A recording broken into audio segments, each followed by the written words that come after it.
Today I'm playing on the PBE. Set 5 just got released and this is like my first day just learning the comps and found out Skirmisher is pretty strong. I start off with Abomination. Abomination's pretty strong, I noticed. I've seen some people get some really good items on the Abomination, especially up to level 3 and 4 in it. In the early game I'm taking it just because it's like, it seems like it's Brawler or Knight from the previous sets. Just a nice front line. So coming from Dota chess, notice that with these kind of hyper roll modes, there's not much room to pivot. So I'm pretty much just looking for a comp here, whatever the game presents me. At this point, I'm thinking, I have level 2 Callista, and I'm gonna go for, probably an Abomination build. I think this is actually a pretty cool feature in this new set. The fact that they give you your choice, basically, whatever component you want. Here I'm thinking maybe a GA or a Runons. So I see a cloak, I'm gonna probably go for Runons here. Also looking for any 2-stars, just trying to get stuff to 2-star. There I'm kind of shoring up my front line. You'll see in this fight, I'm not doing too bad. I'm around 18 health, able to win this one. Seems like this guy's also going Abomination. This next fight is a bit tougher. This guy has a lot of 2-stars. End up not doing so well on this one.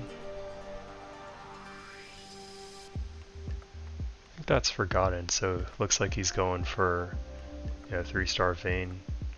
I have another game after this I actually won with a 3-star Vayne. Fortunately, I end up narrowly losing this one. My Abomination has no items. It's pretty tanky even without items, but does pretty much no damage, as you can see. Skipping the neutral round here, I get some items and I actually try out going Coven just for the neutral round before I realize, oh okay, I have a lot of Skirmishers and I got Jax, so trying out Jax.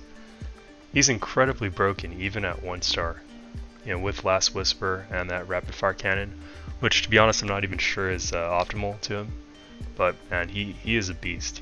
He ends up carrying my team in the later rounds. Just here trying to work my way up to the next bonus of Skirmishers, pick up that Lee Sin. I'm feeling pretty confident here. I mean, I'm 3rd, 16 health. Seems like this game is going pretty well. Again, well, 2-star Jax is huge, plus the Shadow Bloodthirster. These Shadow items are pretty interesting. I think they add a new depth to this game. And I think actually that's one of the stronger items on a DPS, like the Shadow version of Bloodthirster, since it also gives some kind of attack buff. Still kind of learning what all these items do, and I think it'll be interesting how they change the meta.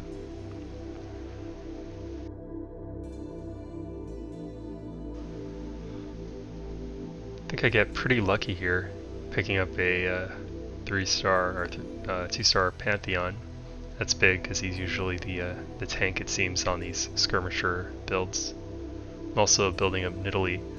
I had a game before. She does a lot. She ends up doing almost as much as Jax basically in a lot of these rounds, as you can see, even being a 3-cost. I think she's busted, especially with that Infinity Edge, since it gives her more crit chance and more dodge, and her ability works based on crit and dodge. So yeah, here you can see even at 1-star almost does as much as Jax, but yeah, Jax is just still on another level there. You can see my comp is just rolling at this point. A lot of damage from Jax and Nidalee coming out. Able to take out this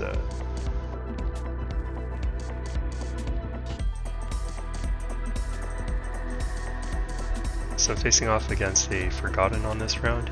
He has a 3-star, looks like Victor. My defensive bonus is Ironclad, which is armor, so that doesn't really help against Victor. but still I think that's enough even with his Abomination. You can see pretty much Jax two-shots that thing.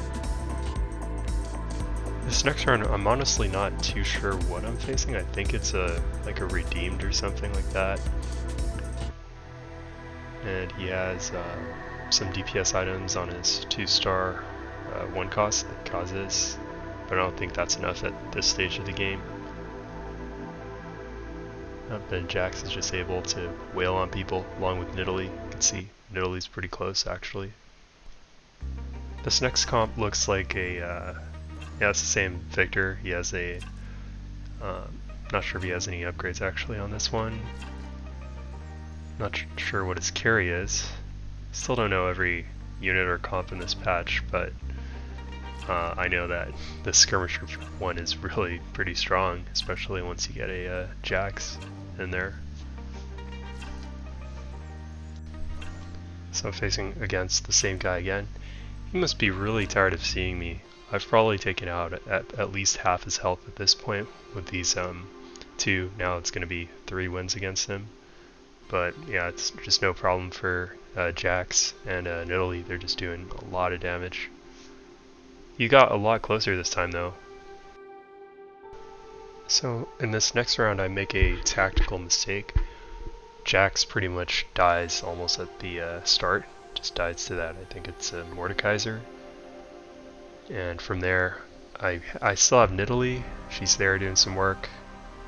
She's getting stunned though, and is pretty much limited by that. And I end up losing just because I lose Jax so early. But still, even with that positioning mistake, it was relatively close. So next round I reposition here. My initial thinking for frontlining Jax is mostly because he has Ironclad, so I thought it was like Knight, or one of those things where they get armor just for that unit, but it seems like it's for all units, which is pretty interesting. So there isn't really much of a benefit then to just frontline those Ironclad units. You can pretty much frontline whatever you want. So I move Jax a step back, and he's able to not die in the initial phases of the fights, just able to pump out damage. You can see there, yeah, that's a lot of damage coming out from Jax and Nidalee, and able to win that time and finish the lobby. If you're still here and you're enjoying this content, I'll probably be playing some more PBE, so just like and subscribe, and I'll have some more videos in the future.